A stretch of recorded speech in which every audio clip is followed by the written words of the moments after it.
जय श्री राम, हर हर महादेव, जय हिंदू राष्ट्र। हिंदुत्व दर्शन आपका अपना चैनल है और इस पर आपका हार्दिक अभिनंदन है। और मित्रों, आज का विषय है बारंबार हमारे सनातन हिंदू धर्म में जो भी पूर्ण रूपेण आस्था रखते हैं, जो भी सनातनी बंधु हैं, उनका एक प्रश्न यह था कि 22 जनवरी को ही सन 2024 ईस्वी में 22 जनवरी को ही आखिर राम मंदिर की प्राण प्रतिष्ठा क्यों हुई थी, इसके पीछे कौन सा कारण था। तो अक्सर आप सभी ने उस समय देखा होगा कि टेलीविजन डिबेट में कि आखिर राम मंदिर की प्राण प्रतिष्ठा की तिथि 22 जनवरी को ही क्यों रखी गई।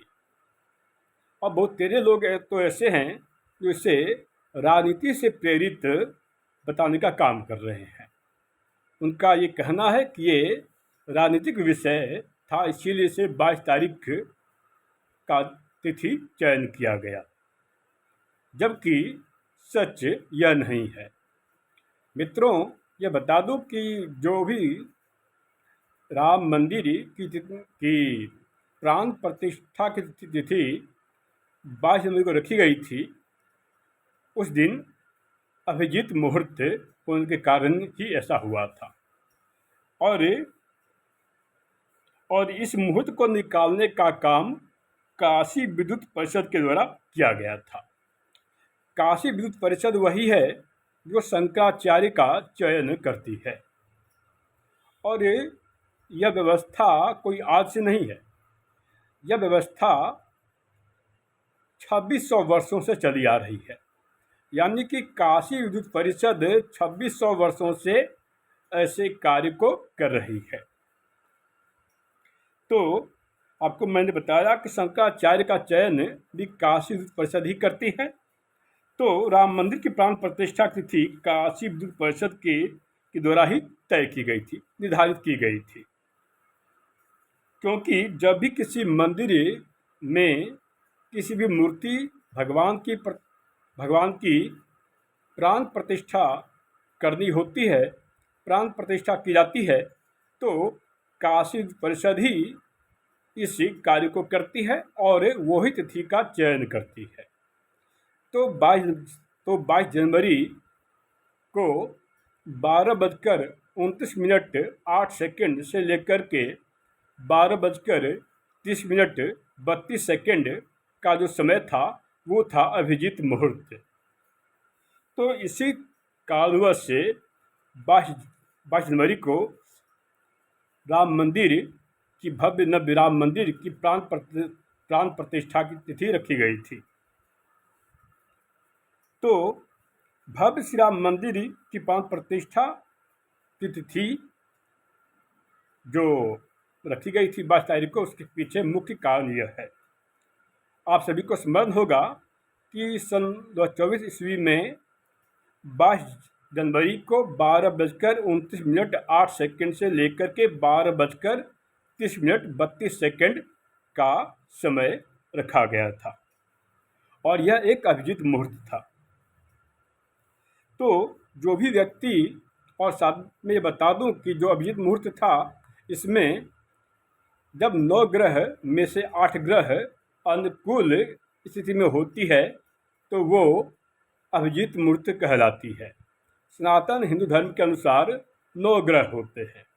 आप सभी ने सुना होगा नवग्रह स्तोत्रम, तो 9 ग्रह होती है। जो भी मानव 22 जनवरी को जो तिथि रखी गई थी उसकी आलोचना करते हैं अज्ञानतावश, तो यह बात समझ में आती है कि वो अज्ञानी है, उन्हें ज्ञान नहीं है इस बात का। लेकिन जो भी व्यक्ति इसे सोचते समझते जानते हुए भी ऐसा कार्य कर रहे हैं, जानते हुए भी इसकी आलोचना करते हैं, भर्त्सना कर रहे हैं, और जो भी इस पर प्रश्न खड़ा कर रहे हैं, वो बहुत बड़ी गलती कर रहे हैं, और यह अक्षम्य अपराध है। तो 22 जनवरी की तिथि की मुहूर्त पर एक तथाकथित शंकराचार्य बहुत ही जोर शोर से आलाप प्रलाप कर रहे थे, और वो इस पर बहुत ही मुखर होकर के इसके विरुद्ध प्रश्न उठा रहे थे। और यह आप सभी को पता है कि वो तथाकथित शंकराचार्य कौन है। और ये शंकराचार्य बारंबार अनाप शनाप कहा करते हैं। ये वही शंकराचार्य हैं कि महाकुंभ के दौरान उत्तर प्रदेश के मुख्यमंत्री योगी आदित्यनाथ का इस्तीफा मांग रहे थे। तो महाकुंभ में जो भगदड़ हुई थी, उस वजह से ये शंकराचार्य स्वामी अविमुक्तेश्वरानंद जी उनसे इस्तीफे की मांग कर रहे थे। पर इन्होंने आपने कभी नहीं देखा होगा कि इन्होंने संदेश खाली जैसे विषय पर कभी ममता बनर्जी से कभी इस्तीफा मांगा होगा, कभी मुर्शिदाबाद को लेकर के इन्होंने कभी इस्तीफा नहीं मांगा होगा। और अभी हाल ही में उन्होंने ये कहा कि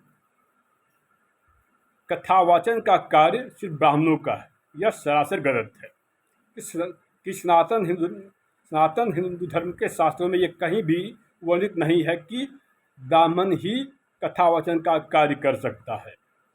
यजुर्वेद के 26वें अध्याय के दूसरे मंत्र में यह साफ साफ वर्णित है कि कथावाचन वो ही कर सकता है जिससे वेद का ज्ञान हो।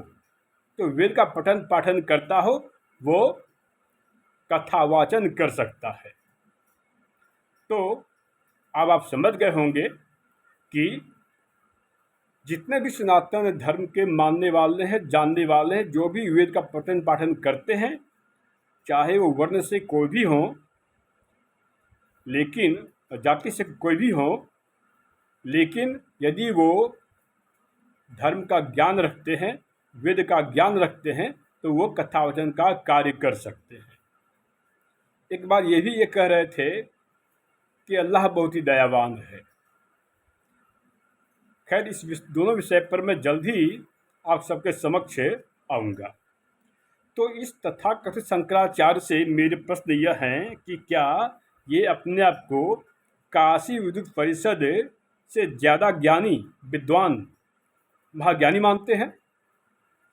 तो ये किस आधार पर 22 जनवरी की तिथि पर प्रश्न खड़ा कर रहे थे? तो 22 जनवरी को 12:29:08 से 12:30:32 पर अभिजीत मुहूर्त थी और उस दिन 9 ग्रह में से 8 ग्रह अनुकूल स्थिति में थी। इसी वजह से राम मंदिर की प्राण प्रतिष्ठा की गई। और जो भी ये अपना को शंकराचार्य के रूप में प्रदर्शित करते हैं, यह ज्ञात हो कि इन्हें काशी विद्युत परिषद ने इन्हें शंकराचार्य नियुक्त किया ही नहीं है, और न ही इनके गुरु ने इन्हें शंकराचार्य के पद पर नियुक्त किया है। इनके गुरु का नाम था स्वामी स्वरूपानंद सरस्वती। स्वामी स्वरूपानंद सरस्वती ने अपने वसीयत में इन्हें कहीं भी कभी भी शंकराचार्य के पद पर नियुक्त नहीं किया, और न ही काशी विद्युत परिषद के द्वारा इन्हें शंकराचार्य के पद पर नियुक्त किया गया। और आप सबको एक बात स्मरण होना चाहिए कि दिग्विजय सिंह और स्वामी अविमुक्तेश्वरानंद दोनों के गुरु एक ही हैं। या आप ये कह सकते हैं कि स्वामी स्वरूपानंद सरस्वती और दिग्विजय सिंह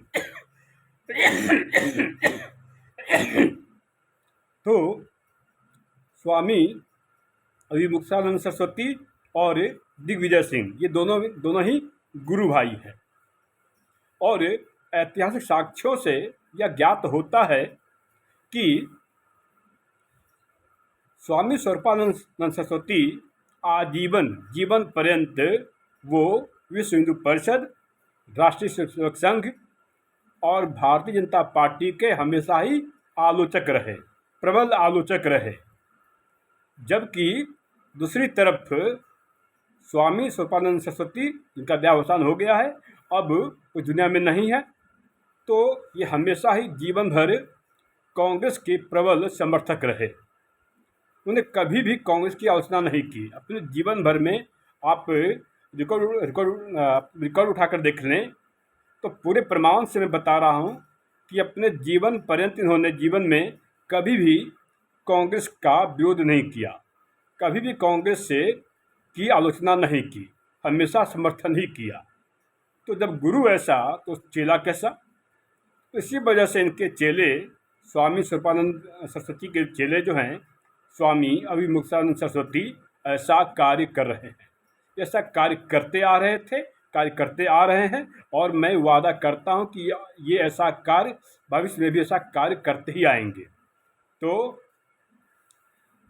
इसके पीछे क्या कारण था? क्यों वो 22 जनवरी 12:29:08 से 12:32 अभिजीत मुहूर्त में जो किया गया था, उसका विरोध क्यों कर रहे हैं, आप समझ गए होंगे। तो तब तक के लिए जय श्री राम, हर हर महादेव।